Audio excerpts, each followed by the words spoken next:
Hi guys, welcome to Office Blokes React. I'm Office Bloke Dave. I'm Office Bloke Mike. Office Bloke Daz. Collectively, we are the Office Blokes. Sweet. It is true. Yeah. We're running a little competition again, and it's not the one that you think. It is between the three of us. Yeah? Yeah.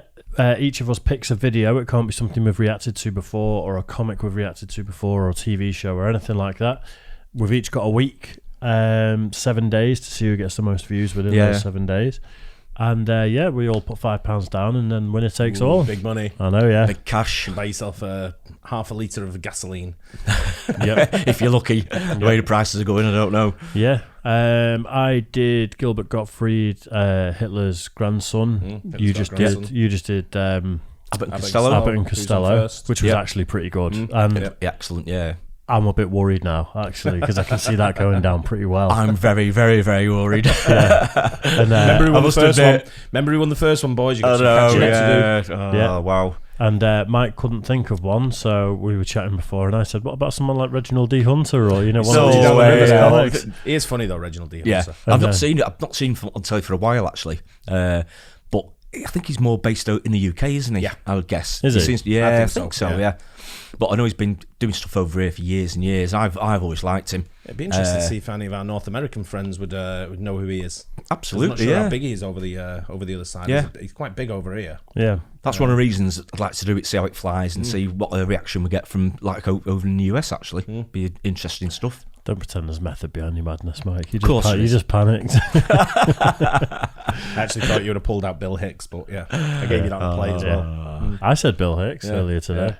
Right, Reginald D. Hunter live at Róisín Dubh. Yeah, sounds about right. Is that right? I think so. Róisín, that's how you'd spell Róisín, isn't it? Yeah, it's got to be. Yeah. And then Dub. Who knows with Ireland? Could be like Dave Smith. It's true. Let's get into it. Yeah.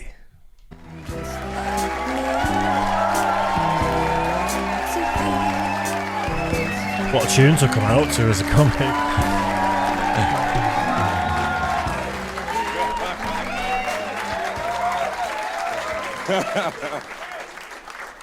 Thank you very much. Thank you very much. Hey, Ireland, what's going on, man? Yeah, I love coming over to this place here, man. And when I'm done here in Ireland, I got to go back to Georgia. When I get to Georgia, the first thing they're going to do, they're going to ask me about you. The first thing they're going to do is, a lot of white people. Oh, man, this is where they make white people, man. Look at the crowd. I know, he's not wrong, is he? Not so. That's like the opposite of the comedy night you went to the other day. Yeah. What about the other day?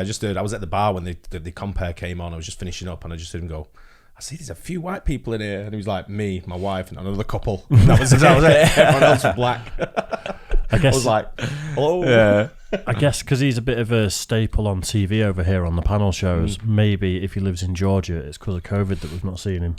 Not been able to travel over. Maybe, Possibly. yeah, could be. It's like white people's Africa.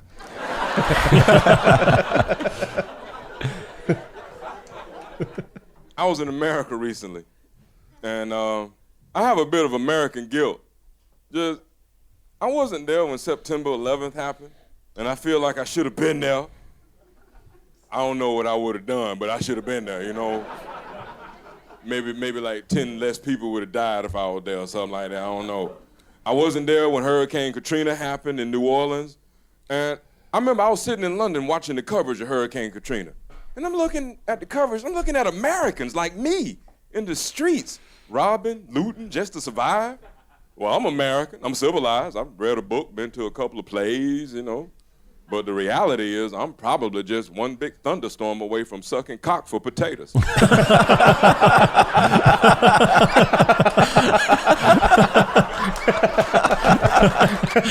See that one coming. It was a proper curveball, wasn't it? Yeah. Nice. That's definitely a side of him we've not seen from doing TV. I was going to say, because a lot of he's on the panel shows, and obviously he's probably quite a bit cleaner, I suppose, isn't he? Yeah. He's a big lad as well, isn't he? Yeah, he is, yeah.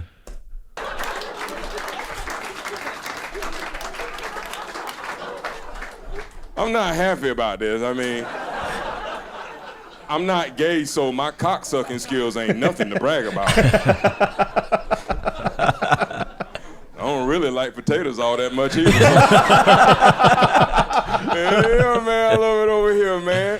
When I say, I love it over here, I mean, like, I really, really love it. Because Irish people, y'all a lot like black people. Well, in a way, you white people, but with none of the entitlement.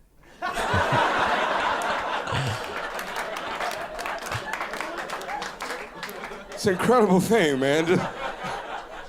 My Irish friends, they'd be like, hey, Reg, I don't know if we can get into this club. And I'd be like, but you white. How could you possibly feel like that? See, black people don't do entitlement very well. Because when black people try to act entitled, it just looks mean and shitty. Yeah. That's why Naomi Campbell keeps getting in trouble. And when I say, because generally, white people do entitlement very well, except for Irish people. When I say entitlement, nobody quite wants to speak to your manager the way a white person do. Nobody quite writes a letter to the editor quite the way a white person can. Nobody can talk shit to a cop quite the way a white person can. Just, nobody can hijack a third world economy quite the way a white person can.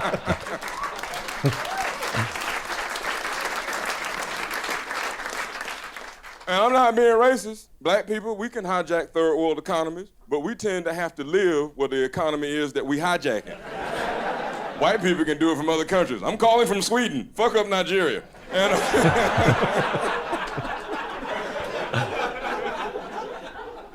my friends, they always ask me, is there a lot of white people? And yeah, I meet a lot of white people. And most of the white people I've met since I've been in this part of the world have been fantastic. World class. Ireland in particular. You do white people very well. But I do meet a certain type of white person. They nice, but they nervous. Just socially nervous. Constantly afraid they're doing the wrong thing or saying the wrong thing or not properly observing your customs. But there's a particular white person, they have a secret fear that they might be racist, but they don't know it. They're constantly afraid that they're being racist, but there's no evidence that they are. But just, was that racist? Did I say something racist? I was at a party one night, and this guy walks up, and we just talking, laughing, joking, drinking. Suddenly he says, may I ask you something? I say, anything. He goes, I'm not trying to be out of order. I said, just say it, man. I think I might have been racist recently, but I'm not sure.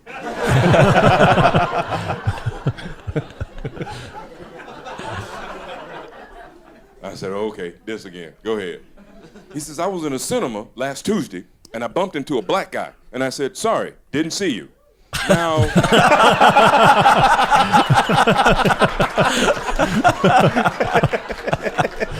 you tell me if that was racist.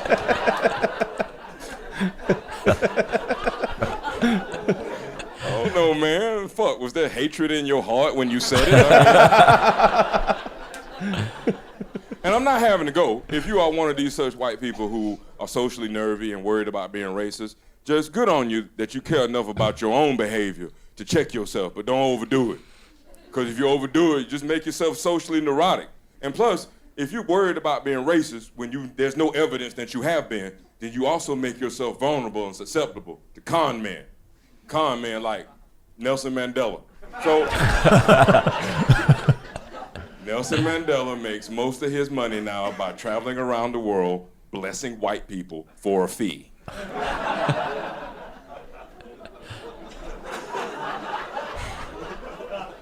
Just a little bit of a joke. That's based in truth.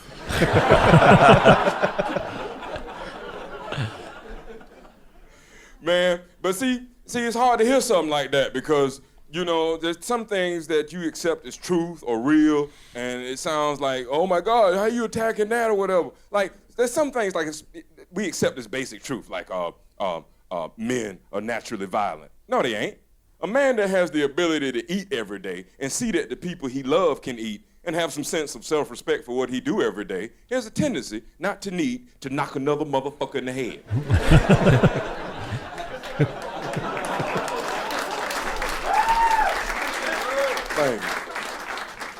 Women are crazy. No, they ain't.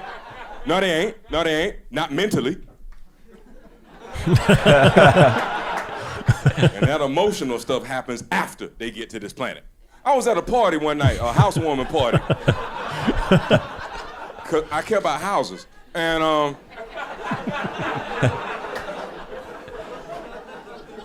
was at a housewarming party one night, and there was these two girls sitting on the end of the couch talking, and one girl was on the phone, and I heard her say, "No, I'm busy that day. No, I'm busy that day too. Yeah, maybe later in the week. I'll call you. I'll call you. Bye." And she hang up, and both girls start giggling. And then the girl who had been on the phone, I heard her say, "Men love a bit of a challenge." Now, let me just say, I am no stranger to bullshit.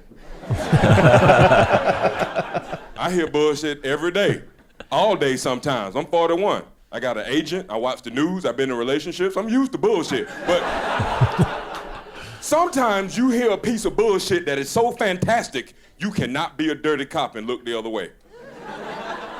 I had to make an arrest.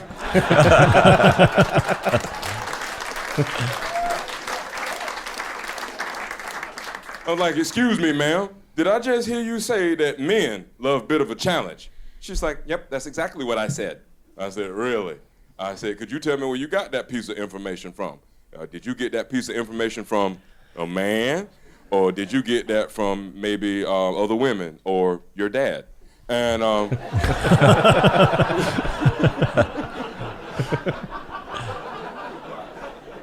and she says, "Well, it's just common knowledge. Everyone knows that." I said, "Really?" I said, "That's interesting, because I've been around men my whole life. I know about men. I'm a man. In fact, my dad, he's a man. My male friends, they men. Some of my female friends, they men." And in all my time being around men, I ain't never heard no man go, "Hey, Tom, you know that thing I love more than anything in the world? Yeah, pussy. I just wish it was harder to get."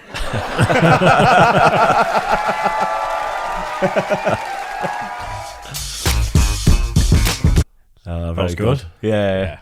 No, it's good. I do like him. I've seen him on a few things, like you say, mostly panel shows that you see him on. Yeah. But I like his style, the way he comes across, and it's sort of like not funny, sort of every single second. He sort of tees it up quite well, doesn't he? He does panel shows very, very good. Yeah. He does. I feel like he's always said kind of half what I expected him to say on panel shows, if you know what I mean. Yeah. Yeah, I get what you mean. It's like there was curveballs there was things, and that seems to be like when we did what was the female comic that does all the panel shows as well? Was it about having Nigerian parents or something? Gina Yoshiri. Gina Yoshiri. That's it, yeah. She was the same. She does that whole circuit, doesn't she? And I always found her quite tame. And then when she did some stand-up, it was great. It's a lot more, brutal, wasn't it? I've seen Reginald D. Hunter on a few live at the Apollos. Right. And he's obviously, that's still a little bit tame compared to definitely, going to a club like that. Yeah. But I like him, funny guy. Yeah, I do. I quite like him. Yeah. It's amazing, isn't it? Live at the Apollo used to be Jimmy Carr, Frankie Boyle, people like that who, were not holding back whatsoever, and somehow it's become a bit more sanitised. Yeah, that's probably the best word for it. TV execs getting all of it, I suppose, isn't it? And like you say, I know you go Frog and Bucket as well. When you go in there and you just get that proper back old school comedy club. Yeah. The feel about everything about it. It's dark. It's it's got the shitty chairs out and all that. The bar's old. Well, it's just brilliant. It's like anything goes as well, isn't it? You know, say what they want. You know that they're not going to hold back. So. I mean, he said some of the compare was the funniest one, and he just saying stuff, and it just had me rolling. Yeah. I was like proper in stitches watching it. It was funny. But yeah. Hope you guys enjoyed that too. Don't forget, like and subscribe. Let us know about Reginald D. Hunter in the USA if he's a popular comedian over there. Yeah. And we'll catch you on the next one. Cheers, guys. Cheers.